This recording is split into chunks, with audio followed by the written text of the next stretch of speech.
Jaya plus நேயர்களையும் அனைவரையும் ஏனென்ற கேள்வி விவாத நிகழ்ச்சிக்கு வரவேற்கிறோம்.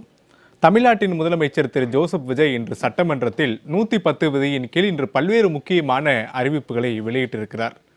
குறிப்பாக அன்னபூரணி சூப்பர் 6 திட்டத்தின் கீழ் ஆண்டுக்கு 6 சிலிண்டர் வழங்குவோம் என தாவேகா தேர்தல் வாக்குறுதியில் அறிவித்துவிட்டு இன்று 3 சிலிண்டர் வழங்குவோம் என சட்டமன்றத்தில் அறிவித்திருக்கிறார். தமிழ்நாடு முழுவதுமே மகளிருக்கு இலவச பேருந்து பயணம் என்பதை அறிவித்துவிட்டு இன்று குறிப்பிட்ட பேருந்துகளுக்கு மட்டுமே அது பொருந்தும் என்பதை அறிவித்திருக்கிறார். இது மட்டுமல்லாமல் பரந்தூர் விமான நிலைய திட்டம் ரத்து செய்யப்படும் என்ற திட்டத்தையும் இன்று அறிவித்திருக்கிறார் முதலமைச்சர் விஜய். இது குறித்து தான் நாம் ஜெயா பிளஸ் விவாதத்தில் விவாத பொருளாக கட்டமைத்திருக்கிறோம். 3 சிலிண்டர், வெற்றி பயணம், பரந்தூர் விமான நிலையம் ரத்து, அதிரடி அறிவிப்பா அல்லது அரைகுறை அறிவிப்பா என்ற தலைப்பின் கீழ் விவாதிக்க இருக்கிறோம். நம்மோடு 5 விருந்தினர்கள் இந்த விவாத நிகழ்ச்சியில் கலந்து கொள்ள இருக்கிறார்கள். முன்னதாக நான் விருந்தினர்களை நேயர்களுக்கு அறிமுகம் செய்து வைத்து விடுகிறேன். பத்திரிகையாளர் திரு டிவி சோமு, தமிழ்நாடு இளைஞர் கட்சியிலிருந்து திரு காமேஷ் நாராயணன், காங்கிரஸ் கட்சியினுடைய செய்தி தொடர்பாளர் திரு அப்துல் ரஹ்மான், பொருளாதார நிபுணர் திரு சுப்பிரமணியன். உங்கள் நார்வலரின் நிகழ்ச்சிக்கு நான் வரவேற்கிறேன். இன்னும் சற்று நேரத்தில் நம்மோடு பத்திரிகையாளர் திரு யாசிர் அவர்களும் இணைய இருக்கிறார். அவரையும் நான் முன்பாகவே நிகழ்ச்சிக்கு வரவேற்று விடலாம். திரு காமேஷ், உங்ககிட்ட இருந்தே தொடங்கலாம் நினைக்கிறேன். முதலமைச்சர் விஜய் இன்று அறிவித்திருக்கிறார். பாராட்டக்கூடிய அறிவிப்புகள் தான். ஆனாலும் எதிர்க்கட்சிகளுடைய விமர்சனத்திற்கு ஆளாகிவிட்டார் முதலமைச்சர். என்ன காரணம்? முதல்ல ஒரு குரலோட ஆரம்பிக்கிறேன். ஏன்னா இந்த 3 சிலிண்டர்ன்றது ஒரு சாதாரண விஷயம் இல்லை. அது அந்த அருமை அவங்களுக்கு தான் தெரியும், அந்த பசியோட இருக்கிறவங்களுக்கு தான். ஆற்றுவார் ஆற்றில் பசி ஆற்றல், பசியை மாற்றுவார் ஆற்றலின் பின் அப்படின்ற வள்ளுவனோட வாக்குக்கு இணங்க ஒருத்தன் பசியில இருக்கிற வலிமையை விட அந்த பசியை போக்குறதுக்கு ஒருத்தர் முற்படுறாரு பார்த்தீங்களா, அதுதான் இன்னும் சால சிறந்ததுன்னு வள்ளுவன் சொல்றான். ஸோ அந்த இதில் பார்க்கும்போது 3 சிலிண்டர், 6 சிலிண்டர் 3 தானா அப்படின்னு அடுத்த கேள்விகள் எதிர்கட்சிகள் வைப்பாங்க. அது சகஜம். ஆனா படிப்படியாக ஆரம்பிச்சிட்டாரு அப்படின்ற அந்த ஒரு இதை தான் பார்க்குறோம். ஸோ நீங்க பயங்கர நெருக்கடிகள் இருக்கு. கேஸ் சிலிண்டர் கேட்கவே தேவையில்லை, எந்த அளவுக்கு ஏறிக்கிட்டே போகுதுன்றதை பார்த்துட்டு இருக்கோம். இருந்தும் தான் கொடுத்த வாக்குறுதியில் என்னெல்லாம் செய்ய முடியும், எங்கெங்கெல்லாம் அட்ஜஸ்ட் பண்ணி எப்படியாவது ஒன்று அவர் இன்னைக்கு உட்கார்றாரு. இன்னைக்கு சட்டசபை கூடுதுனாலே என்ன 110 விதியின் கீழ் என்ன மாதிரியான ஒரு திட்டத்தை அறிவிக்க போறாரு, அவரோட தேர்தல் வாக்குறுதியில் எதை எடுத்து நிறைவேற்ற போறாரு அப்படின்னு பார்க்கும்போது அதுவே ஒரு ஆர்வமாக மக்கள் பார்க்கக்கூடிய ஒரு என்ன சொல்லலாம்னா ஒரு ட்ரெய்லர் டீசர் மாதிரி ரெடியா இருக்காங்க. பார்க்கும்போது ஃபர்ஸ்ட் லுக்பா மோஷன் பிக்சர் ரிலீசிங் பண்ற மாதிரி அந்த ஒரு மைண்ட் செட்ல இருக்காங்க. ஸோ இது ஒரு ரொம்ப நல்ல விஷயமாக பார்க்கப்படுது. ஒரு பசி இல்லாத தமிழகம் உருவாக்கணும். ஏன்னா நம்ம பேசும்போது நமக்கு மேபி சிட்டியில் எப்படின்னு எனக்கு தெரியல, நான் நிறையா கிராமப்புறங்களை பார்த்துருக்கேன், கண்கூடாக நான் பார்த்துருக்கேன். மாத கடைசியில் அவங்களுக்கு வரும்போது கேஸ் சிலிண்டர் எப்போ தீரும்னு யாருக்குமே தெரியாது. நமக்கு இன்னும் 10 நாள் வரும்னு நினைப்போம், அன்றைக்கே தீர்ந்துடும். இன்னைக்கு தீர போதுமோ ஒரு 10 நாள் வரும். ஏன்னா அந்த எரிபொருள் கணக்கே எடுக்க முடியாதுல்ல, அது ஓடிட்டே இருக்கும். ஒரு மாதத்துக்கு ஒன்று ஜாஸ்தி இருக்கும், கம்மியாக இருக்கும், அது கணக்கே வச்சுக்க முடியாது. அந்த பாயிண்ட்ல எடுக்கும்போது மாத கடைசியில் மட்டும் இந்த கேஸ் சிலிண்டர் காலியாக போச்சு, தீர்ந்துருச்சு அப்படின்னா அந்த ஏழை குடும்பங்கள் இருக்காங்களே, அவங்களோட ரேஷன் கார்டை கொண்டு போயிட்டு மார்வாடி கடையில் அடகு வைப்பாங்களாம்.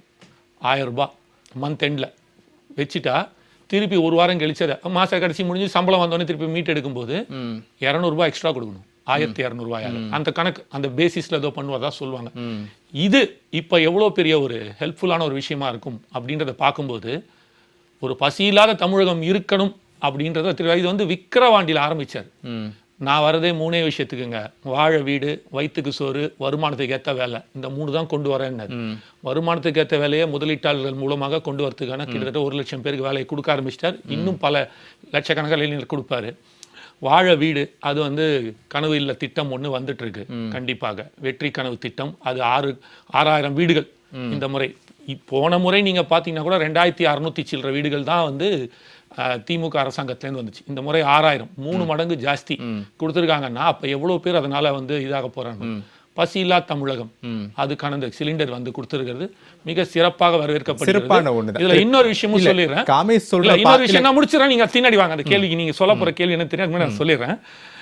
இந்த இடத்துல என்ன பார்க்கணும்னா கடும் நிதி நிலையை இது சொல்லி எல்லா தேர்தல் வாக்குறுதிகளும் 20 மாதம் 25 மாதத்துக்கு கழிச்சு தான் ஆரம்பிக்கப்பட்டது, 2 வருஷத்துக்கு அப்புறம் தான்.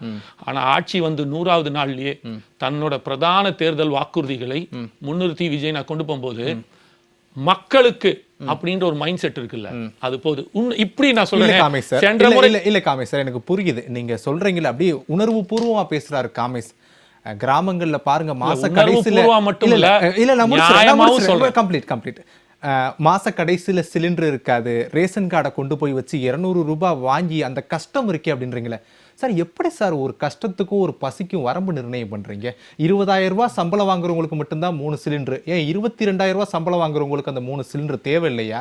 எப்படி இதெல்லாம் நிர்ணயம் பண்றீங்க? 234 எம்எல்ஏக்களுக்கும் கார் வாங்குறேன்னு பொதுவா அறிவிக்கிறீங்க, ஆனா ஏழைகள், விவசாயிகள், குறிப்பா இது போன்ற பசியால வாடக்கூடிய உங்க காமேஸ் வார்த்தையிலிருந்து நான் பேசுறேன், பசியால ரேஷன் அட்டையை கொண்டு போய் வச்சு வித்து சாப்பிட்ற அளவுக்கு இருக்கவங்களுக்கு எப்படி நீங்க வரம்பு நிர்ணயம் பண்றீங்க? இல்ல, இப்போ அதுதான் அங்க இருக்குது. இது வந்து கவர்மெண்டோட இதுக்குள்ள வர பாயிண்ட், ஃபர்ஸ்ட் பாயிண்ட். அதை நான் சொல்லிடுறேன். ஏன்னா அது ரூல்ஸ் அண்ட் ரெகுலேஷன்ஸ்ல வச்சிருக்காங்க. நீங்க வந்து அத்தனை பேருக்கும் கொடுக்கணும் தான் ஆசை, அதுக்கு 10 லட்சம் கோடி கடன் இல்லாம இருந்திருந்தீங்கன்னா விஜயன்னா எல்லாருக்குமே அது வந்து வயது நீங்க சொன்ன அந்த இதுலயே சொன்னீங்க, ஆசைன்றது வேற, கொடுப்பேன்னு சொல்றது வேற. அதுதான் சொல்ல வரேன். இப்போ 6 சிலிண்டர் கொடுக்கறதுல 3 வந்துருச்சு சார். முதல் 100வது நாள்லயே சுற்றியாச்சு. அடுத்த வருஷம் கண்டிப்பாக நிதிநிலை அறிக்கை சரியான உடனே இன்னும் பெட்டரான அந்த 3 ஆறாம் மாறும். என்னுடைய கேள்வி, எல்லாருக்குமே 6 சிலிண்டர் கொடுப்பேன் அப்படின்னு சொல்லிட்டு இவங்களுக்கு மட்டும்தான் நான் 3 சிலிண்டர் கொடுப்பேன்னு நீங்க ஒரு ஃபிக்ஸ் பண்ணிட்டீங்க. இப்ப அடுத்த வருஷம் அந்த 3 ஆறாக்குவீங்களா, இல்ல ஏற்கனவே பெர்சன்டேஜ்க்கு வச்சிருக்கீங்க இல்லையா, 20,000 சம்பளம் வாங்குறவங்களுக்கு மட்டும்தான் அந்த 3 சிலிண்டர், அதை அதிகரிப்பீங்களா? அப்ப ரெண்டுல ஏதாச்சும் ஒண்ணுதான் செயல்படுத்த முடியும் உங்களால? இல்ல 3 ஆறாக்குறது அது நமக்கு தெரியாது. அது கவர்மெண்டோட இதுல ஃபர்ஸ்ட் பாயிண்ட். நான் வந்து கவர்மெண்ட்குள்ள இல்ல.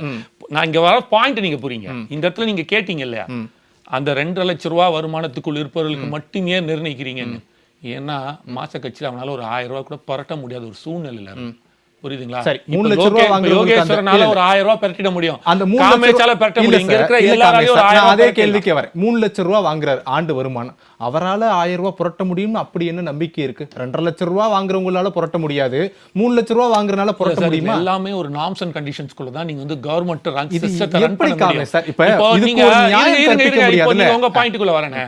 இப்போ ஒரு உதாரணத்துக்கு வச்சுப்போமே, இப்போ வந்து அரசாங்க பள்ளியில குழந்தைகள் படிக்கிறாங்க. எல்லா குழந்தைகளுக்கும் எல்லாத்தையும் கொண்டு போய் சேர்க்கணும் தான் ஆசை. ஆனா ஒரு குறிப்பிட்ட சதவீதமான ஒரு ரிசர்வேஷன் வச்சு கொடுக்குறீங்கல்ல, அப்ப அது வந்து ஏன் அப்படி நிர்ணயிக்கிறீங்க நீங்க கேட்க முடியும். ஏன்னா இதுவே தவறான உதாரணம். இல்ல, தவறான ரிசர்வேஷன் வேற, இது வேற. ரிசர்வேஷன் வேற காமேஷ் சார், ரெண்டையும் ஒப்பிடவே கூடாது. இல்ல, அததான் சொல்ல வரேன். அப்போ நீங்க 2 லட்சம் ரூபாய் சம்பளம் வாங்குறவனையும் 4 லட்சம் ரூபாய் சம்பளம் வாங்கணும், ஏன் இவனுக்கு கொடுக்குறோம் அவனுக்கு கொடுக்கணும் நீங்க ஒப்பிட முடியாதீங்க.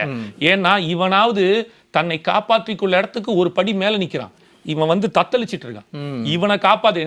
இந்த இடத்துல என்ன பாக்குறோம்னா, ஐயா உனக்கு நான் கொடுக்கணும், ஆனா நீ பட்னியில இல்ல, ஆனா இங்க ஒருத்தன் சாப்பிடாம பட்னியில இருக்கான், முதல்ல நான் அவனை காப்பாத்துறேன். இது ஃபர்ஸ்ட் எய்ட் மாதிரி, புரியுதுங்களா? இப்போ ஒரு இஷ்யூ நடக்குது, எனக்கு அதெல்லாம் புரிஞ்சிருச்சு, எனக்கு புரிஞ்சிருச்சு. ஒரு விபத்து நடக்கிறது, அந்த விபத்தில் உயிருக்கு போராடி கொண்டிருப்பவர்களுக்கு தான் ஃபர்ஸ்ட் எய்ட். ஃபர்ஸ்ட் கொஞ்சம் முன்ன பின்ன இருக்கிறவங்களுக்கு ஓகேப்பா வெயிட் பண்ணுங்க அப்படின்னு ஒரு டாக்டர் பாப்பாங்கல்ல, எந்த உயிர் போராடி கொண்டிருக்கிறதோ, எந்த உயிரை காப்பாற்ற வேண்டுமோன்னு ஒரு புரோட்டோகால் மாதிரி, புரோட்டோகால் சொல்லலாம் அதை, இல்லைன்னா அதை தாண்டி முதல் இது கொடுக்குறாங்க இல்லையா, முதல் கவனம், அந்த கவனமாக தான் இதை பார்க்கிறோம். இங்க என்னன்னா, தமிழகத்தில் அனைவரும் பசி இல்லாம இருக்கணும் அப்படின்னா, தனி ஒருவன் உணவிலேனே இந்த ஜெகத்தினை அழித்திடுவோம் நான் பாரதி, புரியுதா? தனி ஒருவன் தான் சொன்ன. அப்போ ஒருத்தன் கூட பசி இல்லாம இருக்க கூடாது போது இங்க அதை கொண்டு வருவோம். 2.5 லட்சம் மக்கள்ல இருக்கு, நீங்க கேட்டீங்களா, 4 லட்சம் ரூபாய் சம்பாதிக்கலாம் சாப்பிடுறான், ஆனா 2.5 லட்சம் ரூபாய் சாப்பிட முடியல அந்த குழந்தைகள், அந்த பாட்டி, அதை கிளியர் பண்ணுவோம். அடுத்தது இங்க வருவோம், படிப்படியா தானே கொண்டு வர முடியும். சரி, okay Somu sir. Kamesh sir அப்படியே பசி, கிராமம், விவசாயி, ஏழை, பட்டினி பல வார்த்தைகளை சொல்லி நாங்கள் செஞ்சது சரிதாங்கன்னு ஃபைனலாக முடிச்சிட்டார். செஞ்சது சரிதானா? அதாவது அளவறிந்து வாழாதான் வாழ்க்கை உளபோல இல்லாகி தோன்றா கெடும், இதுவும் திருக்குறள். அதாவது ஒரு அரசுங்கிறது வந்து அந்த வரவு செலவு சரியில்லை அப்படின்னா, எவ்வளவு வரவு இருக்கணும் எவ்வளவு செலவு இருக்கணும் அப்படின்னா, அதை சரியாக செய்யலைன்னா பெரும் செல்வம் இருக்கிற மாதிரி தோன்றும், ஆனால் ஒன்றும் இல்லாமல் போயிடும் அப்படின்ட்டு. ஏன்னா சகோதரர் வந்து ஒரு திருக்குறளில் ஆரம்பித்தோன்னா நானும் ஒரு திருக்குறளில் சொல்லலாமே அப்படிங்கிறது தான் ஒன்று. அடுத்தது இன்னொன்று சொன்னார், இந்த மாத கடைசி அப்படிங்கிற ஒரு அந்த இதை உண்மையிலே நானும் ரொம்ப ஒரு ஃபீல் பண்ணி உருகிட்டேன். அதேமாதிரி பார்த்தா எனக்கு தெரிஞ்ச ஒரு மக்கள் பிரதிநிதி எம்எல்ஏ, அவருக்கும் அதே மாதிரியான ஒரு மாத கடைசி ஒரு இடத்துல பிரச்சனை, அங்கே போய் அந்த பிரச்சனை ஒரு போனால் தீர்த்துலான்னு பார்த்தா கையில் காசு இல்லை, எப்படி அங்கே போகிறது அப்படின்னு. அது ஒரு 10 கிலோமீட்டர் இருக்கும். ஓடுறாரு, ஓடி போய் அந்த பிரச்சனையை முடிச்சார். எப்படி? அங்கே பேசி அந்த டயத்துக்கு அவருக்கு ஒரு காரும் போட்டுக்க பெட்ரோலும் ஒரு டிரைவர் இருந்தால் அந்த பிரச்சனை இல்லை. அதனால அது சரி. நாங்களும் வந்து சினிமா எடுக்க தான் போகிறோம், தம்பி தான் ஹீரோ. சரி, இதில் விஷயத்துக்கு வருவோம். என்னன்னா, அதாவது இவர் சொன்னது இந்த சிலிண்டர் தேவையா இல்லையா அப்படின்னு பார்த்தோம்னா, நான் திமுக ஆட்சியிலேயே சொன்ன விஷயம்தான். தேவையில்லாத செலவுகள்னு இருக்குது. உதாரணமாக மாதம் 1000 ரூபாய்ங்கிறது தேவையில்லாத விஷயம்தான். ஸ்டாலின் கொடுத்தாலும் யார் கொடுத்தாலுமே தப்பு தான் அது. இது பொருளாதாரத்தை பாதிக்கிற விஷயம். அதே மாதிரி தான் இந்த சிலிண்டர் மாதிரியான விஷயங்களுக்கு பதிலாக இதில் ஆகக்கூடிய செலவு இருக்குல்ல, இதை பெண்களுடைய இப்போ மகளிர் சுய உதவிக்குழுன்னு பல இடங்களில் இயங்கிட்டு இருக்கு. இப்போ அவங்களுக்கான நிதியை கொடுத்தா அவங்க இதை விட 4 பங்கு சம்பாதிப்பாங்க, அரசுக்கு ஒரு வருமானம் வரும், மணி ரொட்டேஷன் ஆகும். அதே போல தான் இப்போ ஒரு பக்கம் பார்த்தா ஒரு மருத்துவமனை அப்படின்னா மருத்துவமனையை சரி பண்ணுறதுக்கு, மருத்துவர்களை நியமிக்கிறதுக்கு எங்கள்கிட்ட பணம் இல்லை, ஒரு மருத்துவமனைக்கு ஒரு 100 ரூபாய் கூட நீங்கள் கொடுங்கன்னு சொல்லி நம்ம சுகாதாரத்துறை அமைச்சர் கேட்கிறார் வெளிப்படையாக. நீங்கள் எந்த மருத்துவமனைன்னு நீங்கள் விரும்புகிறீங்களோ அதை பேரில் கொடுங்கன்னு. அதிலே பார்த்தா என்னன்னா, அந்த அரசு மருத்துவமனையில் பிறக்கிற குழந்தைகளுக்கு மாமன் சீர் அப்படின்ட்டு கொடுக்குறாங்க. அது அரசு பணத்தில் கொடுக்குறாங்க. இப்போ ஏற்கனவே இப்போ தேவை அபிமானியா இன்ஃப்ளூயன்சரான்னு தெரியல, ஒரு பெண்மணி எங்கள் தளபதி சொன்னார்ல, இலவசம்லாம் அவர் சொந்த பணத்தில் தரேன்னு சொல்லியிருக்கிறாருன்னு. அப்படி உண்மையிலே கொடுத்தாருன்னா ஓகே, அதில் அடுத்தவங்க தலையிடக்கூடாது. ஆனால் அந்த அரசு பணத்தில் இந்த மாதிரி ஒரு 755 கோடியே நம்ம சொல்கிறாங்க. அதை கொடுக்கறதுக்கு பதிலாக நீங்கள் இந்த மகப்பேறு மருத்துவமனையை சீர் பண்ணிங்கன்னா, கடன் வாங்கி 2 லட்சம் செலவு பண்ணி தனியார் மருத்துவமனை போகக்கூடிய ஏழைகள் இருக்காங்கல்ல, அவங்க நிம்மதி அடைவாங்க. ஆனா இல்ல சோமு சார், இப்போ மருத்துவத்துறை சார்ந்த மானிய கோரிக்கைகளின் போது சோமு சொல்லக்கூடிய மருத்துவமனையை சீரமைப்பதற்கும் நிதி ஒதுக்கீடு செய்யப்பட்டிருக்கிறது. அதே நேரத்தில் மருத்துவமனைகளில் பிறக்கக்கூடிய பச்சிளம் குழந்தைகளுக்கு மோதிரம் அளிக்கக்கூடிய திட்டத்திற்கும் தனியார் நிதி ஒதுக்கீடு செய்யப்பட்டிருக்கிறது. அதுக்குள்ள இதுக்கு மட்டும் நிதி ஒதுக்கி அதுக்கு ஒதுக்கலைன்னா தான் சோமுடைய வார்த்தை நியாயமா இருக்கும். இல்ல நான் சொன்னது 2 விஷயம். ஒரு பக்கம் மருத்துவமனைக்கு பணம் அனுப்புங்க கட்டமைப்புக்குன்னு சொல்லக்கூடிய லெவல்ல இருக்கிறவங்க எதுக்கு 755 கோடிக்கு செலவு பண்ணணும் தான் நான் கேட்கறேன். வேற ஒண்ணும் கிடையாது, சிம்பிள். நீங்க அதுக்கு ஒதுக்கவே இல்லைன்னு நான் சொல்லல. எல்லா அரசும் செய்யற மாதிரி இந்த அரசுனா ஒரு வரவு செலவு திட்டத்தில் அதை செய்யதான் செய்வாங்க. செய்யவே இல்லைன்னா கண்மூடித்தனமா நான் எதிர்க்கிறது பண்ணல. ஒரு பக்கம் ஒரு வறுமையான ஒரு சூழல்னு சொல்லக்கூடிய ஒரு 100 ரூபா கூட அனுப்புங்க அப்படின்னு சொல்லக்கூடிய சூழல்ல 755 கோடிக்கு நீங்க செய்யவே இல்லை அப்படின்னு நான் சொன்னாதான் தப்பு. நான் அப்படி சொல்லல. ஒண்ணு. அடுத்தது இன்னொரு இவர் ஏற்கனவே ஒரு திரைப்படத்தில் கூட சொல்லியிருப்பாரு தளபதி, ஒரு தடவை நான் சொல்லிட்டு அப்புறம் என் வார்த்தையை நானே கேட்க மாட்டேன் அப்படின்னு.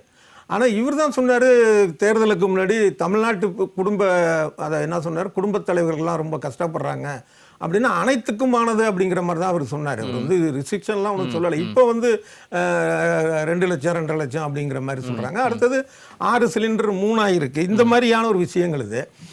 அது ஒரு வருத்தமாக தான் இருக்கு. ஏன்னா அவர் சொன்னது ஒருவேளை நடிகர் விஜய் சொன்னது முதலமைச்சர் விஜய் மாத்துறாரா இல்ல சுமணம் கூட புரிஞ்சுக்கலாம்ல. இப்ப அரசு ஏற்கனவே நிதி சுமையில இருக்கு. நிதி சுமையை பாதுகாக்க வேண்டிய கட்டாயமும் இந்த அரசுக்கு தான் அந்த பொறுப்பு முழுவதுமா இருக்கு. எல்லாருக்கும் செய்யணும் அப்படின்றது எங்களுக்கான லட்சியம் தான். ஆனா எங்களால இப்போதைக்கு எவ்வளவு பேருக்கு செய்ய முடியுமோ அவ்வளவுக்கு நாங்க திட்டத்தை தொடங்கி விட்டோம். 5 ஆண்டுகளுக்குள்ள திட்டத்தை முழுமைப்படுத்துவோம்ன்றது அரசுடைய எண்ணம் தானே. அப்ப அதை வரவேற்கப்படுது. இந்த ஆணையே வேணாங்கிறது. இந்த பணத்தை இப்ப விஜய் நினைச்சாருன்னு வச்சுங்களேன், மற்ற முதலமைச்சர்களுக்கு இல்லாத ஒரு என்ன சொல்லுவாங்க கிரேஸா இருக்கிறதாக சொல்றாங்க. அப்ப இவர் என்ன செய்யலாம், இந்த மாதிரி தேவையில்லாத திட்டங்கள்லாம் ஏற்கனவே உள்ள அரசுகள் தாங்க இப்படிலாம் பண்ணியிருக்கிறாங்க. நான் இதை இந்த மோதிரம் போடுறது, இந்த மாதிரி ஒரு கேஸ் தர்றது, இதெல்லாம் விட்டுட்டு நான் உங்களுக்கு உங்க எக்கனாமிக்கல் நீங்களே சொந்த காலில் நிற்கிற மாதிரி நான் பண்றேன் அப்படின்னு சொல்லி அவர் செய்யலாங்கிறது ஒண்ணு. இன்னும் செய்யப்படுது இல்ல. இப்ப தொழில் முதலீட்டு மாநாடு நடத்துறாங்க, சிப்காட்ல அதிக அளவுல தொழிற்சாலைகளை உருவாக்க முயற்சி பண்றாங்க, இளைஞர்களுக்கான வேலை வாய்ப்பு உத்தரவாதத்தை கொடுக்கறாங்க. எல்லாமே நடக்குது இந்த அரசுல. நடக்கும் போது இதுவும் நடக்குது இல்ல. நம்ம அதுக்கு வருவோம். அடுத்தது இந்த அன்னபூரணி அப்படிங்கிற ஒரு விஷயம் இருக்குல்ல, இது இந்த பெயர்ல ஒரு தவறு இருக்கு. ஏன் அப்படின்னா, இப்போ அன்னபூரணி சாப்பாடு அப்படின்னு வந்தா ஏன் பெண் தான் இருக்கணுமா? அன்னபூரணன்னு வைங்க, இல்ல நலன் ஆண்ல சமையலுக்கான ஒரு விஷயம் தானே. இதை தவற பார்த்தா சோட்டுடை நாதன் ஒரு தெய்வமே இருக்கு கண்டியூர்ல, தஞ்சாவூர் பக்கம் திருவையாறுல சோட்டுடை நாதன் பேரு. அதை வைங்க, அது ஏன் பெண்ணுங்கிறது ஒரு விஷயம். அடுத்தது இது ஒரு மத சார்பான ஒரு விஷயம் வர்றப்ப அதுவும் உங்களுக்கு தமிழ் சாமி கிடைக்கலையா, காளி மகமாயி அது இதுன்னு. இது வட இந்தியா காசில தான் பெரிய ஃபேமஸ் அன்னபூரணி. ஒண்ணு டாபிக் எல்லாருக்கும் அறிவிச்சதுல பிரச்சனை இல்ல. ஆனா சோமுக்கு திட்டத்தினுடைய பேரே பிரச்சனை வந்துருச்சு. இவங்க பேர் வச்சிருக்காங்க, இதான் இருக்கிற ப்ராப்ளம். இல்ல இந்த பேர் வேண்டாங்கற வேற ஒண்ணு இல்ல. ஒண்ணு இல்ல இத சொல்லிக்கிறேன், அது அவசியம். என்ன இன்னொரு என்னன்னா, இந்த பெண் பெயரை வந்து கன்னி பேச்சுன்னு கூட சொல்லாதீங்கன்னு டாக்டர் சௌமியா அன்புமணி சொன்னாங்க. அது 100க்கு 100 கரெக்டர். அதை ஏற்றுருக்குறாங்க. அது ஒரு விஷயம். இந்த மத ரீதியான விஷயம் தேவையான ஏற்கனவே வந்து நம்ம சந்திராயன் 3 வந்து அங்கே போய் லேண்ட் ஆன நேரத்தில், அதாவது விக்ரம் லேண்டர் அங்கே வந்து பார்த்தா சிவசக்தின்னு வச்சாங்க. அப்புறம் இதே அன்னபூரணிங்கிற பெயரில் ஒரு உணவு திட்டம் வந்து மத்திய அரசு செய்யுது. இது தவிர ஆயுஷ்மான் பாரத் அப்படின்னு சொல்லி ஒரு திட்டம் இருக்கு. அதுவும் மத ரீதியான பெயர் உள்ளதுதான். இந்த பஞ்சாங்கத்தில் 27 யோகங்கள்ல அது ஒண்ணு. மத்திய அரசு போல இப்ப தாவேக அரசும் திட்டங்களுக்கு மத ரீதியான பெயர் எடுக்கிறாங்க. அப்புறம் வந்து ஒரு நிமிஷம், குஜராத்தில் வந்து மாணவிகளுக்கு இலவச மிதிவண்டியும் கல்வி உதவி திட்டமும் கொடுக்கறது பேருக்கு வந்து சரஸ்வதி சாதனா திட்டம். எங்க அத்தை வந்து பேர் சரஸ்வதி எழுத படிக்க தெரியாது. அது வேற, அதையும் ஒரு தகவலை சொல்றேன். ஆக இந்த மாதிரி மத ரீதியான பேரை தவிர்த்திருக்கணும். சரி, அதுவும் இந்த இடத்துல பேசப்பட வேண்டியதா இருக்கு அப்படின்னு திரு அப்துல் ரஹ்மான். திட்டம் வாக்குறுதியா கொடுத்ததெல்லாம் ஒண்ணு, ஆனா நீங்க இன்னைக்கு செயல்படுத்துறதெல்லாம் வேற மாதிரி இருக்கு. பல விஷயங்கள்ல தாவேக அரசனுடைய செயல்பாடு விமர்சனத்துக்கு உள்ளாக்கப்படுது. இது அரசியல் கட்சிகள்கிட்ட இருந்து இல்லை, அந்த திட்டத்தை ஏற்க போற மக்கள் மத்தியிலிருந்தும் கூட ஒரு எதிர்ப்பு குரல் வருது. குறிப்பா விவசாயிகள்கிட்ட நீங்க பயிர்க்கடன் தள்ளுபடி செய்வேன் தொடங்குதிலிருந்து இன்னைக்கு இந்த அன்னபூரணி சூப்பர் 6 திட்டத்தில் 6 சிலிண்டர் கொடுப்பேன், ஆனா 3 தான் கொடுக்குறேன், 3மே முழுவதுமா கொடுக்க மாட்டேன், இவ்வளவு வரம்பு வச்சு இவர்களுக்கு தான் கொடுப்பேன் அப்படின்னு என்ன நடக்குது? தாவேகா திட்டத்தை செயல்படுத்துவதில் தடுமாறுகிறார்களா? அதாவது தாவேகா என்ற அரசு வந்து முதல்ல வந்து வெற்றி பெறுவாங்களா, தேர்தலில் நிற்பாங்களா, சரி ஆட்சி அமைச்சிட்டாங்க, ஆட்சி ஸ்டேபிலிட்டியாக இருக்குமா, அப்படி எல்லாமே நம்ம விவாதிச்சது தான். இது வந்து 4 காலில் 3 காலில் தான் இருக்குது, கவுந்துரும். அதுக்கப்புறம் 100 நாள் தொட்டதுக்கப்புறம் சொன்னதெல்லாம் செய்வீங்களா, 100 நாள் ஆயிடுச்சு, நம்மளே விவாதிச்சிருக்கோம். அதன் அடிப்படையில் ஒரு அரசு அமைந்து அது தேர்தலில் கொடுத்த ஒரு வாக்குறுதியை நிறைவேற்றுவதற்கான தொடக்க கால பணிகளை வந்து இந்த ஆட்சி அமைந்த 100 நாளில் அவங்க ஆரம்பித்து காட்டிட்டாங்க. இதற்கு முன்பு இருந்த, சொல்ல வேணாம், சும்மா உதாரணம் சொல்ல, இதற்கு முன்பு இருந்த அரசுகள்லாம் தான் சொன்னதை 1.5 வருடம் 2 வருடங்களுக்கு கழிச்சு கூட ஆரம்பிச்சிருக்காங்க. மத்தியிலலாம் வந்து 15 லட்சம் ரூபா என்னென்ன வாக்கு 2 கோடி பேர் வருடங்களுக்கு வேலை கொடுத்து இன்று வரை நிறைவேற்றாத பட திட்டங்கள்லாம் இருக்கிறப்ப ஒரு அரசு புதிதாக வந்திருக்கு, மக்களின் நம்பிக்கையை பெற்றிருக்கு, ஒரு 100 நாட்களை கடந்திருக்கு. இன்னைக்கு வந்து முதல்வர் வந்து அவர் என்ன வாக்குறுதியை கொடுத்தா, குறிப்பாக அந்த பரந்தூர் விமான நிலையத்தை சொல்லும் பொழுது அவர் அதை உணர்வுபூர்வமாகவே சொல்றாரு. ஏன்னா நான் போனேன், ஏன்னா அவர் போயிருக்காரு லைவாவே, அவர் அந்த இடத்துக்கு விசிட் பண்ணியிருக்காரு. அவருடைய விக்ரபாண்டி இதுல வந்து அவர் சொல்றாரு, சொன்னதை செஞ்சு காட்டுறாரு. ஒரு விஷயத்தில் 6 சிலிண்டர் தரேன்னு சொன்னார், 6ல் 3 வந்து இம்ப்ளிமெண்ட் பண்ணியிருக்காரு. இந்த அரசை பொறுப்பேற்று தன்னுடைய மொத்த சதவீதத்தில் பார்த்தீங்கன்னா ஒரு 3லேருந்து 4% தான் இந்த அரசு ஆட்சியை நடந்தது. இன்னும் 96% இந்த அரசுக்கான ஆட்சி காலங்கள் மீதம் இருக்குது.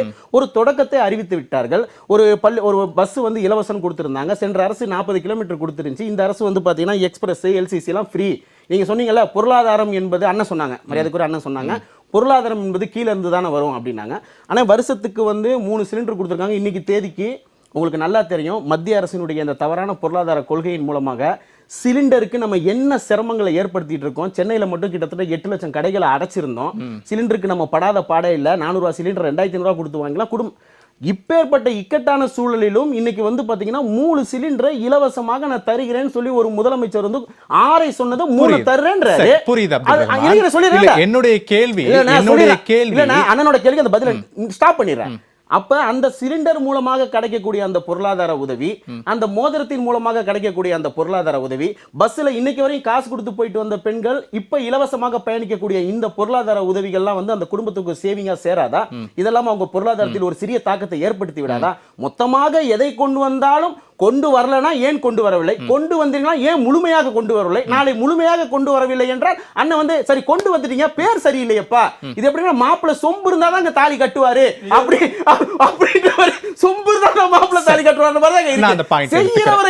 அப்துல் ரஹ்மான் இல்ல முடிச்சிடுறேன். அப்துல் ரஹ்மான் சொல்லக்கூடியது 6 சிலிண்டர் கொடுக்க முடியலனாலும் 3 சிலிண்டர் கொடுத்து தொடங்கி வச்சிட்டார். நீங்க 3 சிலிண்டர் 6 சிலிண்டரா கொடுப்பேன்னு சொன்னப்ப என்ன சொன்னீங்க?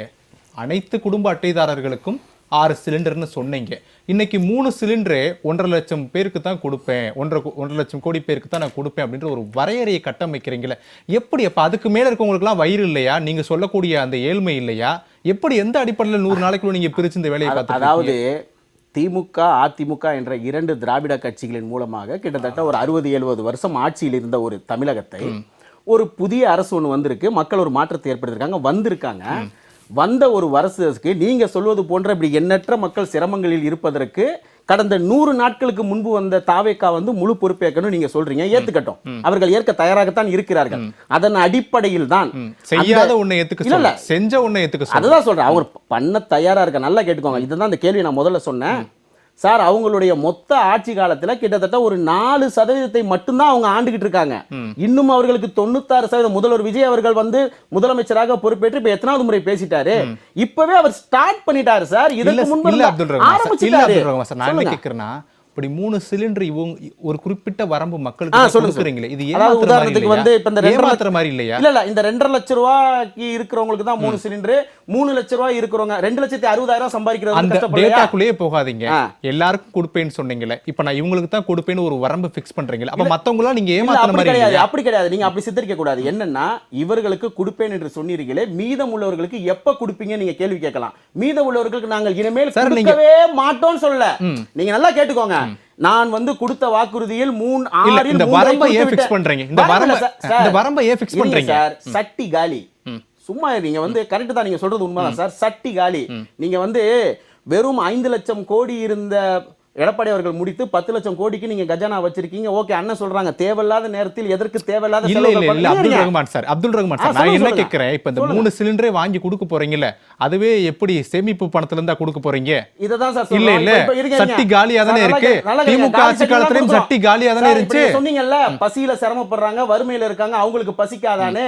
அந்த பசிப்பவர்கள் யாருக்கு அதிகமா பசிக்குதுன்றவங்களுக்கு தான் முன்னாடி சார். அதை எப்படி நீங்க ஃபிக்ஸ் பண்றீங்க?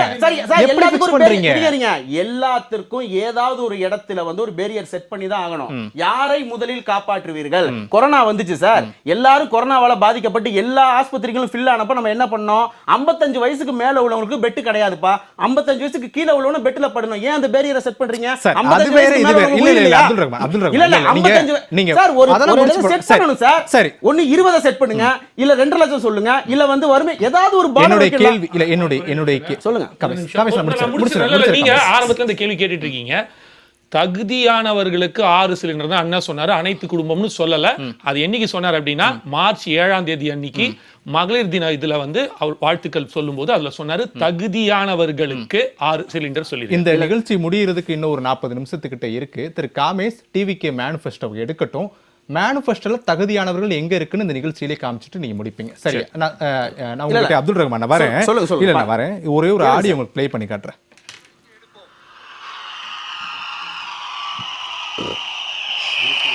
திமுக மாதிரி எல்லாருக்கும்னு சொல்லிட்டு அதுல தகுதி ஃபிக்ஸ் பண்ணி பாகுபாடு காட்டி ஏமாற்ற மாட்டோம். எல்லாத்தையும் வெளிப்படையாக சொல்லுவோம். சரி, இப்ப தகுதி ஃபிக்ஸ் பண்ணிட்டீங்க, ஏன் ஏமாத்துறீங்க? அதல்ல ஏமாத்தல, நீங்க தப்பு, நீங்க சொல்றது தப்பு. இல்ல விஜய் சொன்னது தப்பா? இல்ல விஜய் சொன்னது தப்பா? நான் சொல்லல, அது விஜயோட வாய்ஸ், முதலமைச்சர் விஜய் அவருடைய வாய்ஸ். நல்லா கேட்டுக்கோங்க, எல்லாம் கேட்டுக்கோங்க. உங்களுக்கு நான் தருவதாக ஒரு சொன்ன பொருளை நான் முழுவதுமாக தரவில்லை, பாதி தந்திருக்கிறேன். நீ இத தந்ததோட உன் கணக்க நான் முடிச்சுக்கப்பான்னு சொல்லல. நான் மறுபடியும் சொல்றேன், இவருடைய சார் அதோட விரிவாக அப்துல் ரஹ்மான் சொல்றாருல, அப்படி நம்ம எடுத்துக்கோங்க. திருக்குறள் 2 வரி தான் சார், திருவள்ளுவர் அதை ஃபுல்லா சொல்லல. ஆனா பொருள்னு பார்த்தா ஒரு பக்கத்துக்கு வரும் சார். நீங்க தான் வந்து அவர் வந்து தருவேன் என்று சொல்லி இருக்கிறார், தொடர்ந்து செய்து கொண்டிருக்கிறார், சொல்லாததையும் செய்து கொண்டிருக்கிறார். நீங்க கேட்பது என்னன்னா இன்ஸ்டன்ட் ஜஸ்டிஸ் எதிர்பார்க்கறீங்க. 6 கொடுப்பேன்னு சொன்னீங்கல்ல, இப்பவே 6 கொடுங்க, அந்த 6ஐயும் எல்லாத்துக்கும் கொடுங்க. இல்ல சார், நான் முடிச்சிடுறேன். நான் போறேன் சுப்ரமணியன் சார், நான் முடிச்சிடுறேன். நான் என்ன கேட்கிறேன்னா, பசி இருக்க முதல் முக்கியத்துவம் பெற்றவர்களுக்கு 3 சிலிண்டர் கொடுக்குறாரு. ஒரு வருஷத்துக்கு 3 சிலிண்டர் பத்தாது சார், அதுலயே நீங்க தப்பு சார். அப்ப 6 மாசம் நீ சாப்பிட்டுக்க, 6 மாசம் நீ பட்னியோட இருன்னு சொல்ல வரீங்களா? அப்படி சொல்ல வரல சார், அடிப்படையிலே சொல்ல வரல. நீங்க அப்படி புரிஞ்சுக்காதீங்க, அப்படி நீங்க புரிஞ்சுக்காதீங்க. நான் புரிஞ்சுக்கல, பொதுநிலை கேட்க ஆரம்பிச்சிட்டாங்க, அதான் கேக்குறேன். அப்பலாம் அவங்க கேட்கல. நல்லா கேட்டுக்கோங்க. ஏற்கனவே வறுமையில் இருக்கக்கூடியவர்கள் இந்த 3 சிலிண்டரும் இல்லாதவர்களுக்கு அடிஷனலா இந்த 3 சிலிண்டர் கிடைக்குது. நீங்க அப்படி யோசிக்க மாட்டீங்க, நெகட்டிவாவே யோசிங்க சார், பாசிட்டிவா யோசிங்க சார். தீய சக்தி நான் அந்த பாயிண்ட்ல எடுத்துக்கிறேன். சுப்ரமணியன் சார், என்ன புரிஞ்சுக்கலாம், நிதி சுமை இல்லாததால் தான் திட்டத்தை முழுமையா அறிவிக்க முடியலையா? நிதி சுமை இல்லைன்றது எல்லாருக்குமே தெரியும், நாடறிஞ்ச விஷயம். இது வந்து ஏதோ ஒரு 100 நாட்களுக்கு முன்னாடி மே 4ஆம் தேதி பதவியேற்ற அப்புறம் தான் வந்து அந்த பட்ஜெட் பேப்பரை எடுத்து பார்த்து திரு ஜோசப் விஜய் வந்து கத்துண்டாரு, இல்லை மரிய வில்சன் கத்துண்டாருன்னு இல்லை. அங்கே இருக்கிற செங்கோட்டையன் அவை முன்னவர், அவர் காலங்காலமாக பட்ஜெட்டை வந்து ப்ரெசென்ட் பண்ணியிருக்கும் போது வாசிச்சிருக்கிறாரு, கூட இருந்திருக்கிறாரு. விஜய் அவர்களும் வந்து 2 வருடங்களுக்கு முன்னாடி கட்சி ஆரம்பிச்சிட்டாரு. அப்போயுமே வந்து 25, 24 அந்த பட்ஜெட்லலாம் பார்த்து அதுக்கெலாம் கமெண்ட்ஸ் கொடுத்துருக்கிறார். ஸோ அவர் வந்து ஜஸ்ட் இது வந்து இப்போ தான் 10 லட்சம் கோடி திடீர்னு மே 4ஆம் தேதி மூச்சு பார்க்குறேன், தமிழகம் 10 லட்சம் கோடி கடலில் இருக்குன்னா கிடையாது. எல்லாருக்குமே தெரியும் 5 லட்சம் கோடி இருந்தது, வருடம் 1.25 லட்சம் கோடி ஏறி 10 லட்சம் கோடியாக வந்தது. சரி, நம்ம வேறு எதுவுமே கேட்கல. நீங்கள் தேர்தல் வாக்குறுதியெல்லாம் கூட விட்டுடுங்க. நீங்கள் அந்த ஆடியோ ப்ளே பண்ணீங்க, அது ஃபுல்லாக கூட இருக்குது. அது போட்டு பார்த்தா கரெக்டாக செய்யும். அதில் அனைத்து மகளிருக்கு தான் அவர் சொல்லியிருக்கிறாரு. வெள்ளை அறிக்கை ஒன்று கொடுத்தாங்க. ஸோ வெள்ளை அறிக்கையில் என்ன சொன்னாங்க அப்படின்னா, இது மாதிரி வந்து திமுக வந்து தவறான பட்ஜெட்டை வந்து ப்ரிப்பேர் பண்ணிட்டாங்க. வருவாய்களை உயர்த்தி காட்டியும் எக்ஸ்பென்சஸை வந்து செலவினங்களை குறைத்து காட்டியும் 48,000 கோடி ரெவென்யூ டெபிசிட் சொல்லிட்டாங்க. உண்மையிலே நம்ம ப்ரிப்பேர் பண்ணினோம் பட்ஜெட்னா 90,000 கோடி, 1,00,000 கோடிக்கு 10,000 கோடி கம்மி. இது எப்போ சொன்னாங்க? மரிய வில்சன் சார் வந்து ஜூன் 16ஆம் தேதி, ஒரு 40-50 நாளுக்கு முன்னாடி சொன்னாங்க. ஆகஸ்ட் 5 பட்ஜெட் போடும்போது நானே ஷாக் ஆனேன். ஆக்சுவலாக கண்டிப்பாக வந்து 90,000 கோடி 1,00,000 கோடி ரெவென்யூ டெபிசிட் வரப்போகிறது, கடன் வந்து உச்சபட்சமாக 12 லட்சம் கோடிலாம் போயிட போகிறதுன்னு நினச்சேன். ஆனால் இவங்க வந்து ப்ரிப்பேர் பண்ணும்போது கடைசியாக என்ன சொல்கிறாங்கன்னா, எந்த இதுவுமே இன்க்ரீஸ் பண்ணலை, ரெவென்யூலாம் அப்படியே காமிச்சிருக்கிறாங்க. கிட்டத்தட்ட 3,000 கோடி மட்டும் குறைச்சிருக்கிறாங்க. 90,000 கோடி ரெவென்யூ டெபிசிட்னு சொல்லிட்டு 55,775 கோடி, 56,000 கோடி வச்சுக்கோங்க. சார், நீங்கள் ஒரு 40 நாளுக்கு முன்னாடி ப்ரிப்பேர் பண்ண பட்ஜெட் எஸ்டிமேட், அதாவது ஒயிட் பேப்பர் எப்படி ஒரு 45 நாளுக்குள்ளே மாற முடியும்? ஸோ நீங்கள் வந்து மக்களை வந்து ஒரு பீதி அடைய செய்கிறீங்க. ஓகே, பீதி அடைய செஞ்சுட்டு 90,000 கோடி 1,00,000 கோடின்னு வரப்போகுதுங்க அப்படின்ட்டு நீங்கள் பட்ஜெட் ப்ரிப்பேர் பண்ணும்போது திமுக என்ன ப்ரிப்பேர் பண்ணாங்களோ அதையே அப்படியே உள்ளே வாங்கி கரெக்டாக அதை ப்ரெசென்ட் பண்ணியிருக்கிறாங்க. 7,000 கோடி எக்ஸ்ட்ரா ரெவென்யூ டெபிசிட், 48,000 55,000 கோடி ஆயிருக்கு. இந்த 7,000 கோடி எங்கே வந்ததுன்னா, ஒரு அனுமானமாக நம்ம சொல்லிடலாம், ஒரு 1,500 கோடி அந்த 200 யூனிட் மின்சாரம் ஃப்ரீ கொடுத்தாங்களா, ஃப்ரீ பீஸ் கொடுத்தாங்களே, அதில் 1,500 கோடி. அப்புறம் அந்த விவசாய கடன் தள்ளுபடிக்கு ஒரு 6,000 கோடி. இதுதான் சுப்பிரமணியன் சார், இந்த புள்ளிலாம் புரிஞ்சுக்க முடியுது. அப்துல் ரஹ்மான் பேசும்போது சட்டியிலேயே இங்கே ஒன்றுமே இல்லை, இல்லாத போது எப்படிங்க 6 சிலிண்டர் கொடுப்பாங்கன்னு கேட்குறாரு. என்னுடைய கேள்வி ஒரு பொருளாதார நிபுணராக உங்ககிட்ட முன்வைக்கிறேன். இப்போ இந்த 3 சிலிண்டர் கொடுக்கறது கூட தமிழ்நாட்டினுடைய நிதியில இருந்து தான் கொடுப்பாங்களா, இல்லை கடன் வாங்கி கொடுக்க வேண்டிய சூழ்நிலை தான் இப்போ நிதி சுமை இருக்கு? கண்டிப்பாக கடன் தான் வாங்கணும். 3,000 கோடி எழுதி வச்சுக்கோ. அப்போ நம்ம கேள்வி எழுப்பலாம்ல, 3 சிலிண்டர் கொடுக்கும்போது 6 சிலிண்டர் எங்க கொடுக்க முடியலன்னு கேட்கலாம்ல, அப்படிதானே கேட்கறது நியாயம் தானே? இல்லைம்மா, அப்போ ஏன் தெரியாம வாக்குறுதி கொடுக்குறீங்க? தமிழகம் நம்மளை பொறுத்த வரைக்கும் அதுதான். இல்லை, நான் கடன் வாங்கி கொடுக்க போறேன்னு சொல்லிட்டு முதல்ல, ரைட்டுங்களா? இப்போ நீங்க வந்து 2,50,000 ஆண்டு வருமானத்துக்கு கீழே இருக்கிறேன்னு சொல்றாங்க பார்த்தீங்களா? எத்தனை பேர் இருக்காங்க தமிழ்நாட்டில் தெரியுமா உங்களுக்கு? 1,31,00,000. எப்படின்னா, திமுக செப்டம்பர் 2023 மகளிர் உரிமை தொகை அறிவிச்சாங்க தெரியுமா? அப்போ 1,15,000 கோடி குடும்ப அட்டைதாரர்கள் கொடுத்தாங்க. தமிழகம் வந்து number 1 in GDP in terms of percentage, in terms of absolute numbers 2வது மிகப்பெரிய பொருளாதாரம். அப்போ வளர்ச்சி வந்ததுன்னா பணம் மக்கள் கையில் போகணுமா வேண்டாமா? 2,50,000 ரூபாய் வாங்குறவன் அடுத்த வருஷம் 2,55,000 ரூபாய் சம்பாதிக்க மாட்டானா? அதுக்கு அடுத்த வருஷம் 2,60,000 சம்பாதிக்க மாட்டானா? அதெல்லாம் கிடையாது. ஒரு 2.5 வருஷம் கழிச்சு 16 லட்சம் பேர் திருப்பி வறுமை கோட்டுக்கு கீழே போயிட்டாங்க. 1,15,00,000 + 16 லட்சம், 1,31,00,000 குடும்பங்களுக்கு இன்னைக்கு அந்த உரிமை தொகை 1,000 ரூபாய் போகுது. அதே 2,50,000 ரூபாய் இவங்க வந்து கிரைட்டீரியா வச்சு இந்த சூப்பர் 6ன்னு சொல்றாங்க பார்த்தீங்களா, கிளீன் போல்டான திட்டம், அதில் வந்து இப்போ 2,50,000 ரூபான்னு வச்சு அந்த 3 சிலிண்டர் கொடுக்க போகிறாங்க. அவ்வளோதான். ஸோ நான் என்ன சொல்கிறேன்னா, இப்போ யார் டிசைட் பண்ணாங்க? வரம்பு வந்து திமுகவுடைய ஆட்சியில் நிர்ணயம் செய்யப்பட்ட புள்ளி, தாவேக்காவும் அது தொடர்றாங்க. அதில் வேற எந்த மிகப்பெரிய தவறு அது. ஏன்னா ஏன் சொல்கிறேன் அப்படின்னா, திமுகவே ஒப்புக்கொண்ட ஒரு நிதிநிலை அறிக்கையில் நிதி ஆயோக் ரிப்போர்ட் படி, நிதி ஆயோக் வந்து எந்த மத்திய அரசாங்கம், ஒன்றிய அரசாங்கம் வச்சுக்கோங்க அவங்க பாஷையில், ஒன்றிய அரசாங்கம் கொடுக்கின்ற தரவுகள் எல்லாமே தவறு அப்படின்னு சொல்லிடுவாங்க. ஆனால் அது நமக்கு சாதகமாக வரும்போது எடுத்துப்பாங்க அதை. ஸோ 16 லட்சம் குடும்பங்கள் மட்டும்தான் தமிழகத்தில் வந்து வறுமை கோட்டிற்கு கீழே இருக்கு அப்படின்னு சொல்லிட்டு தங்கம் தென்னரசு ஐயா அவர் முன்னாள் நிதியமைச்சர் பட்ஜெட் டாக்குமெண்ட் சொல்லியிருக்காரு. சரி, ஸோ 16 லட்சம் மக்கள் மட்டும்தான் வறுமை கோட்டிற்கு கீழே இருக்கிறாங்கன்னு சொல்லிட்டு எப்படி நீங்கள் வந்து 1,31,00,000 குடும்பங்களுக்கு மகளிர் உரிமை தொகை கொடுக்க முடியும்? அதான் நம்ம கேள்வி. இப்போ அதை அப்படியே எடுத்துட்டு இருக்காங்க. சரி, வாக்கு வங்கி, பேசிக்கலாக வாக்கு வங்கி, அவ்வளோதான். ஓகே, இதெல்லாம் பார்த்தீங்கன்னா மகளிருக்கான திட்டங்கள். ஏன் மகளிருக்கான திட்டங்கள்னா மகளிர் வாக்குகளை வந்து கவர வேண்டும். பேசலாம் சார். பரந்தூர் சொன்னீங்கல்ல, பரந்தூரில் இன்னைக்கு டிஆர்பி ராஜா சொல்கிறார், முன்னாள் அமைச்சர் சொல்கிறாரு, 5,200 ஏக்கர் கிட்ட வாங்கிறதுக்கு இது பண்ணுறாங்க, அக்ரிமெண்ட் போட்டாச்சு, 90% மக்களுக்கு பணம் கொடுத்தாச்சு. அந்த பணத்துக்கு யார் ஜவாப்தாரி? அந்த பணம் திரும்பி வருமா? நீங்கள் அவன் விவசாயி வித்தவன் வந்து கண்டிப்பாக ஏதாவது கடன் அடைச்சிருப்பான், கல்யாணம் பண்ணியிருப்பான், ஏதாவது வேற ஏதாவது ஊரில் போய் வீடு வாங்கியிருப்பான். பரந்தூர் கொடுத்து நம்ம 2வது சுற்றுல பேசலாம். அந்த பணம் யார் வாங்க போகிறாங்க? நீங்கள் மட்டும் கையெழுத்து போட்டு வேணான்னு சொல்லிட்டு போயிடுங்க. ஏன் 110 கொண்டு வந்தீங்க? 110 கொண்டு வரீங்க அப்படின்னா அதை டிபேட் பண்ணுவதற்கு உங்களுக்கு வந்து தைரியம் இல்லை. அதான் காரணம். சரி திரு யாசிர், என்ன பிரச்சனை எதிர்க்கட்சிகளுக்கு? தாவேக்கா எப்படி ஒரு நல்ல திட்டங்களை செயல்படுத்துகிறாங்க, சிலிண்டர் கொடுக்குறாங்க, தமிழ்நாடு முழுவதும் இலவச மகளிர் பயணம்னு அறிவிச்சிருக்காங்க, பரந்தூர் திட்டம் தமிழ்நாட்டினுடைய அரசியல் களத்தை உயிர்ப்போடு வச்சிருந்த திட்டம். பரந்தூர் திட்டத்தை ரத்து செய்வேன்னு முடிவு எடுத்திருக்காங்க.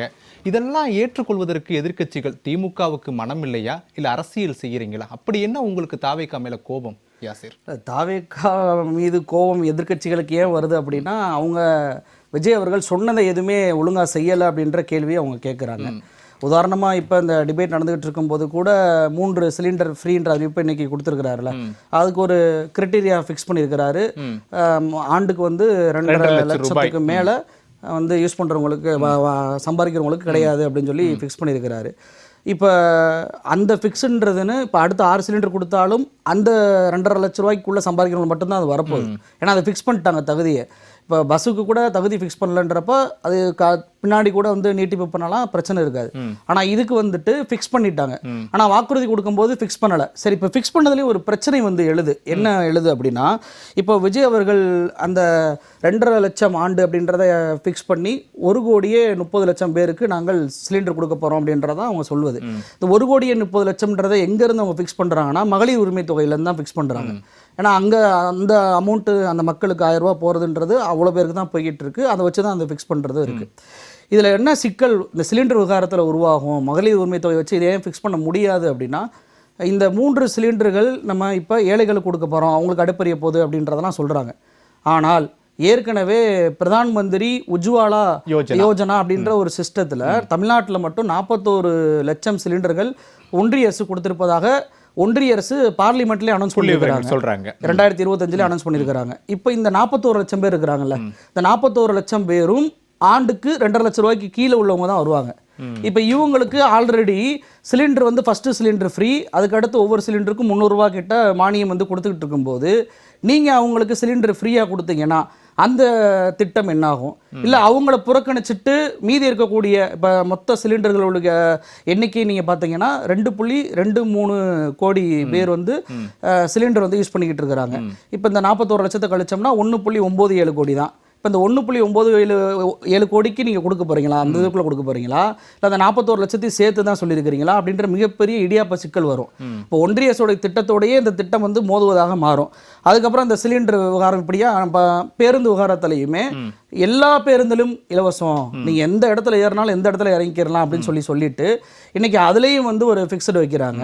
அதன் பின்பு இந்த தாய்மாமன் தங்க முதல் திட்டம் எல்லா குழந்தைகளுக்கும் இலவசம் அப்படின்னு சொல்லிட்டு அரசு மருத்துவமனையில் பிறந்தால்தான் அப்படின்னு சொல்லி தாவேகா தேர்தல் வாக்குறுதியை பலமுறை படிச்சுட்டு இந்த 100 நாளில் அரசு குழந்தைகள்ல அரசு மருத்துவமனையில பிறக்கக்கூடிய குழந்தைகளுக்குன்னு தாவேகா வாக்குறுதியில இருக்கு. விஜய் வந்து ஏன் அப்ப சொல்லல? இல்ல வாக்குறுதியில என்ன இருக்கு, அபிஷியலா என்ன இருக்கு? இல்ல சார், மக்கள் நீங்க ஓட்டு போடுற மக்கள் ஒரு தலைவருடைய பேச்சை கேட்கும்போது வாக்குறுதியுடைய புத்தகத்தை படிப்பாங்களா, இல்ல தலைவன் சொல்லுவதை படிப்பாங்களா, கேட்பாங்களா? இல்லையா பேச்சு நடைமுறையில சில இடங்கள்ல சில பிழைகள் வரலாம்.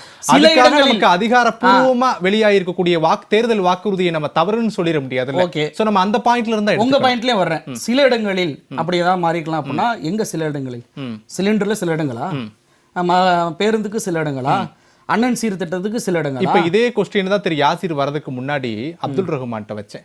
திமுக ஆட்சி காலத்துல எல்லாத்தையும் தொடச்சு வச்சுட்டு போயிட்டாங்க, எங்களால எப்படி கொடுக்க முடியும், 3 கொடுக்கறதே பெருசு உங்களுக்கு அப்படின்னு சொல்றாரு. இல்ல கஜானா காலின்னு சொல்லி அறிவிச்சாருங்க. இப்ப வந்து ஒன்றிய அரசு இந்த 100 நாள் வேலை திட்டத்தை வந்துட்டு 125 நாளாக மாற்றினாங்க. அப்படி மாற்றும் போது இப்ப சுதந்திர தின உரையிலேயே முதலமைச்சர் விஜய் என்ன சொன்னாரு அப்படின்னா, 16,000 கோடி ரூபாய் 12,000 கோடி ரூபாய் அளவுக்கு ஒன்றிய அரசோடு இணைந்து இந்த விஜி ராம்ஜி திட்டத்தை நாங்கள் செயல்படுத்த போகிறோம் அப்படின்னு சொல்லி சொன்னார். சரி, இதுல 60% தான் ஒன்றிய அரசு, 40% மாநில அரசு போடணும். அப்ப 5,000 கோடி ரூபாய் மாநில அரசு பணம் போடணும். அந்த 5,000 கோடி ரூபாய் மட்டும் உங்களுக்கு எப்படி வந்துச்சு? இப்போ மகளிருக்கு 2,500 ரூபா கொடுக்கறதுக்கு கஜானால காசு இல்லை, 3 சிலிண்டர் தான் கொடுக்க முடியும், கஜானால காசு இல்லை.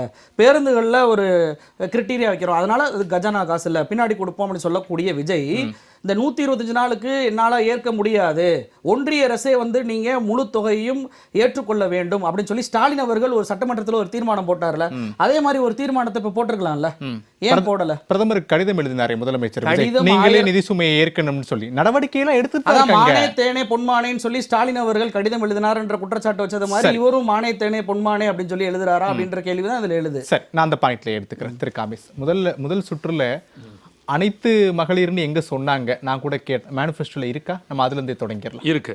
அதாவது 10 உத்தரவாதங்கள் அண்ணன் கொடுத்தாரு. சரி, அந்த 10 உத்தரவாதங்கள முதல் உத்தரவாதம் வந்து பெண்கள் பொருளாதார அதிகாரம். இல்ல அந்த உத்தரவாதம் மட்டும் வாங்க. அதுல 3வது உத்தரவாதமாக ஒவ்வொரு தகுதியான குடும்பத்திற்கும், மறுபடியும் சொல்றேன், 3வது வாக்குறுதி.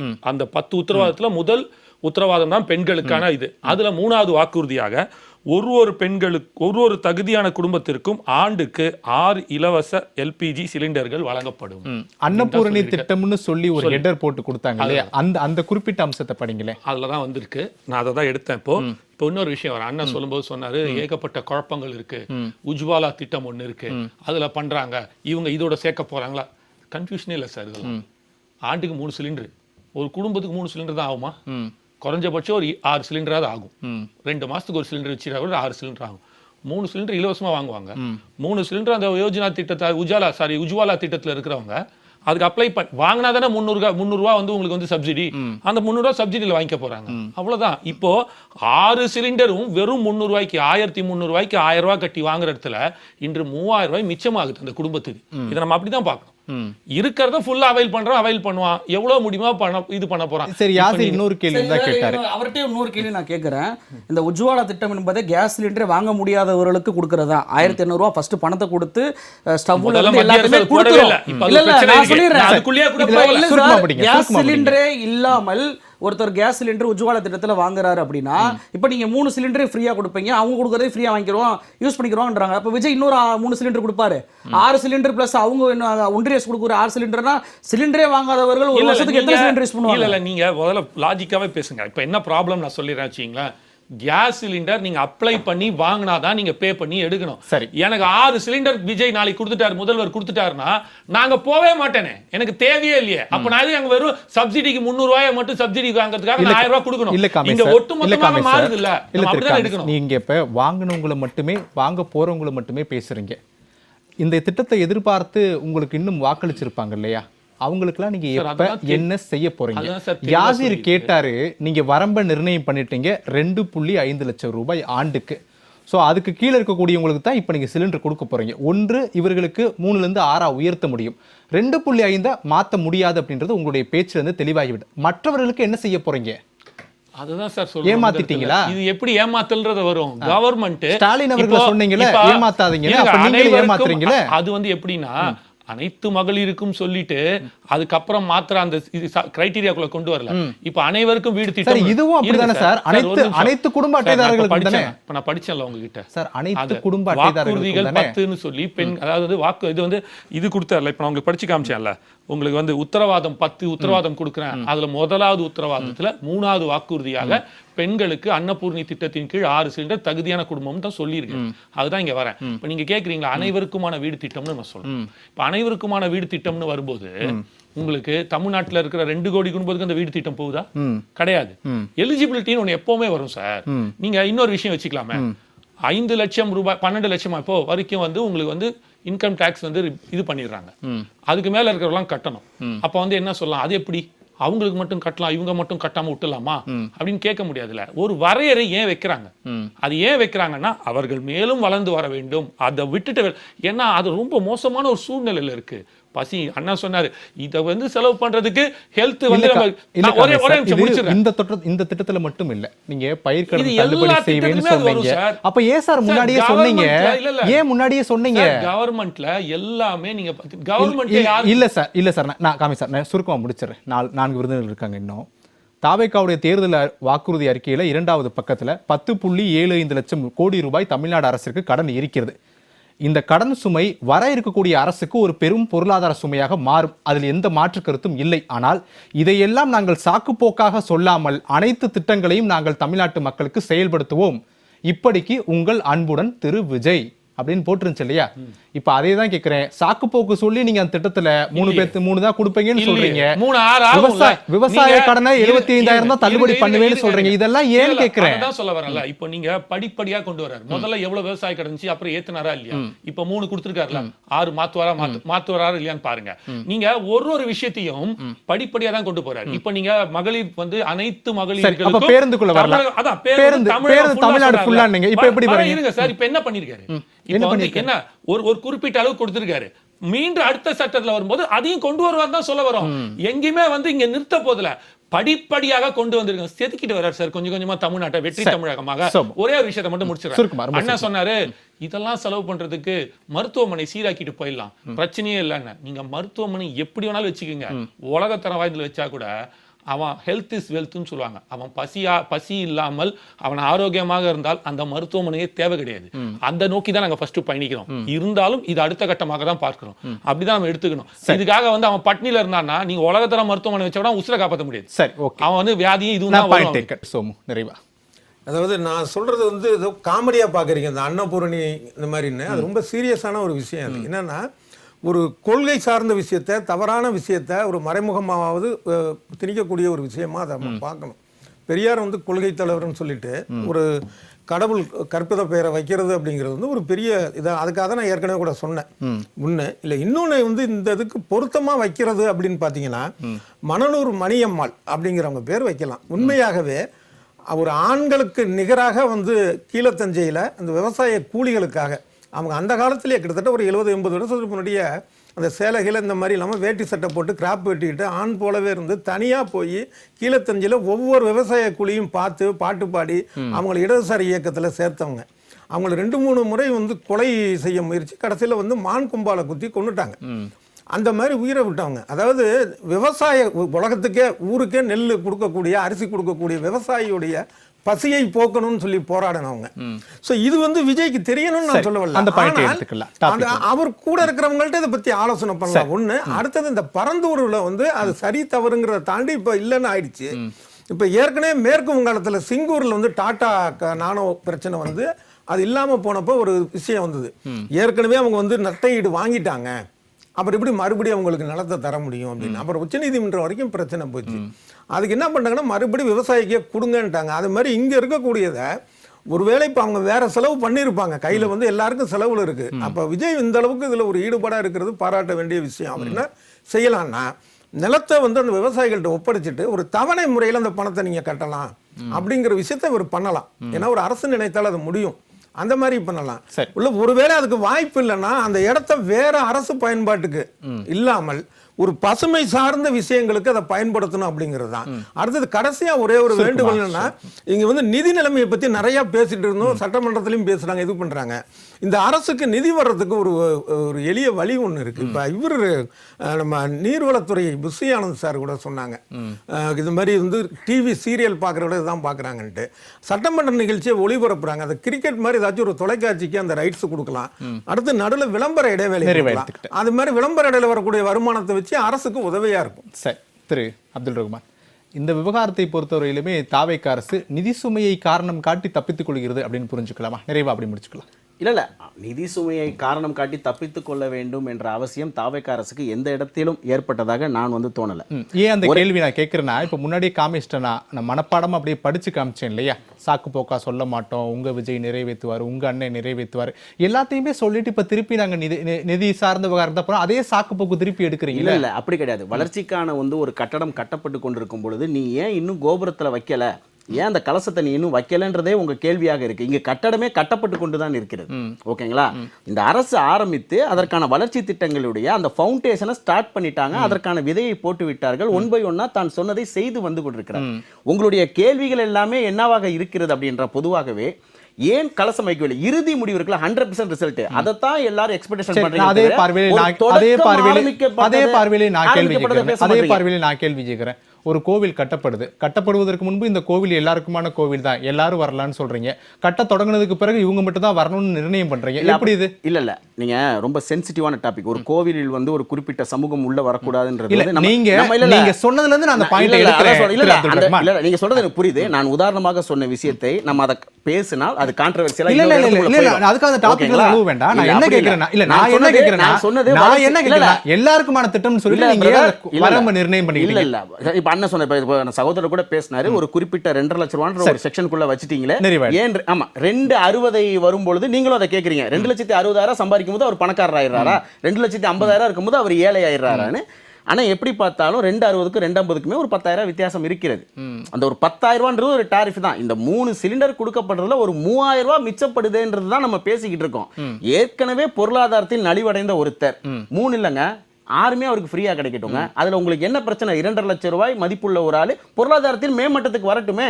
எப்படியும் அவர் என்ன பணத்தை என்ன பதுக்கி வீட்டுக்குள்ளே புதைச்சு வச்சுக்கிட்டேவா இருப்பாரு? இல்ல சார், மேம்பட்டு வரட்டுமே சார். திருப்பி அங்கதான் வரீங்க. 2.5 லட்சம் ரூபாய் இருக்கு உங்களுக்கு, பாவப்பட்டவங்க அப்படின்னு நீங்க பாவப்பட்டவங்க பண்றீங்க இல்லையா? வாழ்க்கை இல்ல நீங்க சொல்றீங்களா பதுக்கி வச்சுக்குவாங்களா அப்படின்னு அப்பலாம் சொல்லி. பண்ண சார் 2,60,000 வாங்குறவங்களும் இன்னைக்கு கஷ்டப்படுறவங்க இருக்காங்க. அப்ப அவங்களுக்கு என்ன சொல்றீங்க சார்? நல்லா கேட்டுக்கோங்க.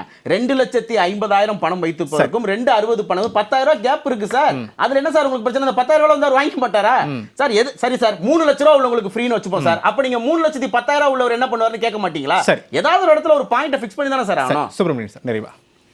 அதாவது இந்த பரந்தூரை பற்றி பேசும்போது இப்போ அது அவங்களோட வாக்குறுதியில் கூட சொன்னாங்க $1.5 trillion எக்கானமியை நோக்கி தமிழகத்தை எடுத்துக்கொண்டு செல்வோம் 2036. எனக்கு தெரிஞ்சு $1.5 trillion வந்து இது நம்ம ரூபால மொழிபெயர்த்து சொல்லிட்டாங்கன்னா நல்லாயிருக்கும். ஏன்னா முன்னாடி வந்து 2030 வந்து $1 trillion அப்படின்னு சொன்னார், அவர் காணாமல் போயிட்டார். இவங்க $1.5 trillion 2036ன்னு சொல்லியிருக்கிறாங்க. அந்த 2036க்குள்ளே இந்த பரந்தூருக்கு மாற்று விமான நிலையம் எங்கே வரும், அது இருக்கா இல்லையா அது சொல்லிடுங்க.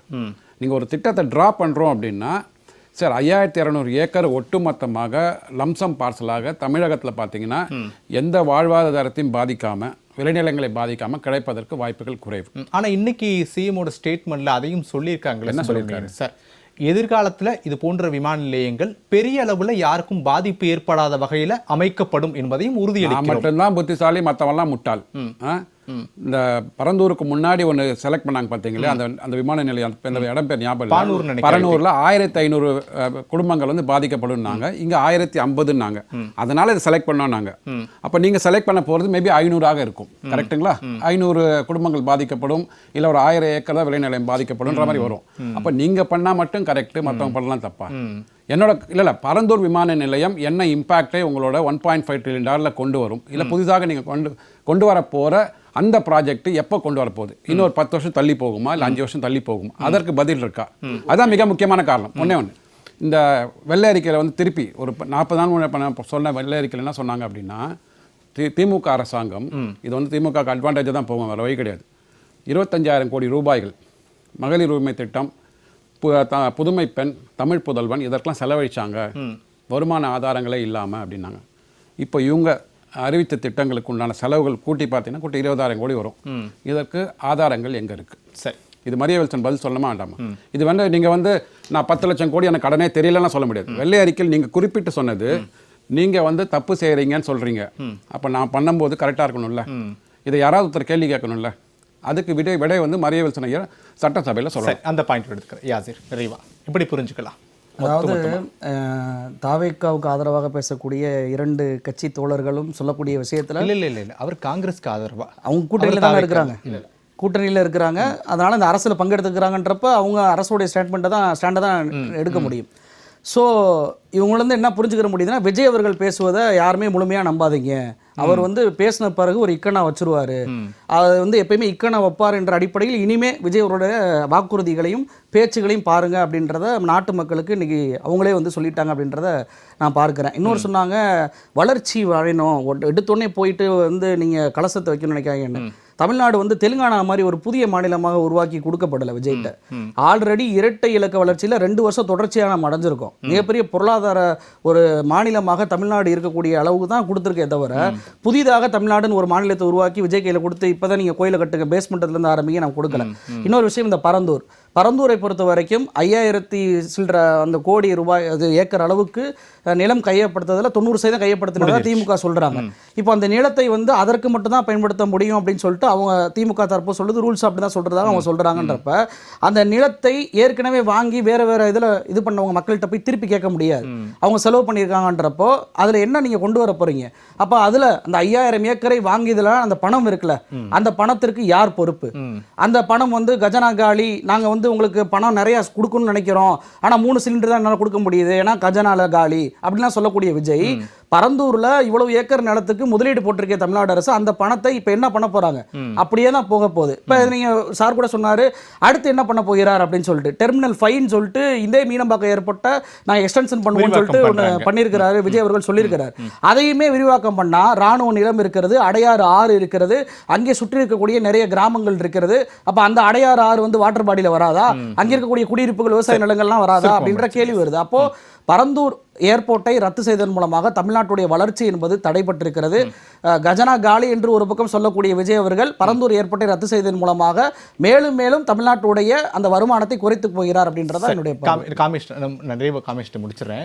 காமிஸ், இப்போ நீங்கள் பேசும்போது ஒரு இடத்துல உறுதியாக சொன்னீங்க, தகுதியுள்ள குடும்பங்களுக்கு தகுதியுள்ள பெண்களுக்கு, அப்படிதாங்க டிவிகேவுடைய மேனிஃபெஸ்டோவில் இருக்கு அப்படின்னு சொல்லிட்டு. காமிஸ், இங்கே பாருங்க, டிவிகேவுடைய மேனிஃபெஸ்டோவில் மகளிரில் 3வது நான் நல்லா படிக்கிறேன். இத்திட்டத்தின்படி ஒவ்வொரு குடும்பத்திற்கும் வருடத்திற்கு 6 கேஸ் சிலிண்டர்கள் கட்டணமின்றி வழங்கப்படும். நம்மை சீராட்டி வளர்த்த நம் தாய்மார்கள் வயிற்றில் பால்வார்க்கும் திட்டமாக இதை அறிவிப்பதில் தமிழக வெற்றிக் கழகம் தலை நிமிர்ந்து பெருமை கொள்கிறது. இது வந்து எதுல வந்திருக்கு? இது டிவிகேவுடைய அபிஷியல் வெப்சைட்ல பதிவேற்றம் செய்திருக்கக்கூடிய மேனிஃபெஸ்டோ. அப்படியா? எனக்கு இதுல மாதிரி ஒன்று வந்துச்சு. சரி, எனிவே அது அந்த பாயிண்ட்ல இருந்து நான் முடிச்சுக்கிறேன் சார். இல்ல, ஒரே ஒரு இது சார், ரொம்ப இன்னைக்கு பேசின விஷயங்கள் முக்கியமானது. இதை தாண்டி இன்னைக்கு பள்ளிக்கல்வி சம்பந்தமா மானிய கோரிக்கை வந்திருக்கனால சொல்றேன். இந்த இவங்க சிறப்பாசிரியருங்கிற பேர்ல பல வருடங்களாகவே வந்து தற்காலிக பணியாளர்களா அவங்க இருக்கிறாங்க. அது ஒண்ணு. அடுத்தது பார்த்தா 1800 பள்ளியில தலைமை ஆசிரியர்கள் இல்ல. இந்த மாதிரியான விஷயங்களையும் இந்த அரசு கவனம் அடுத்தடுத்து நம்ம பேசலாம். அதற்கான ஒரு வேறு களம் இருக்கிறது. சரி, ஓகே. நிகழ்ச்சியில் கலந்து கொண்ட 5 விருந்தினர்களுக்கும் நன்றி. நாளை மற்றும் ஒரு தலைப்பில் சந்திக்கலாம். நன்றி, வணக்கம்.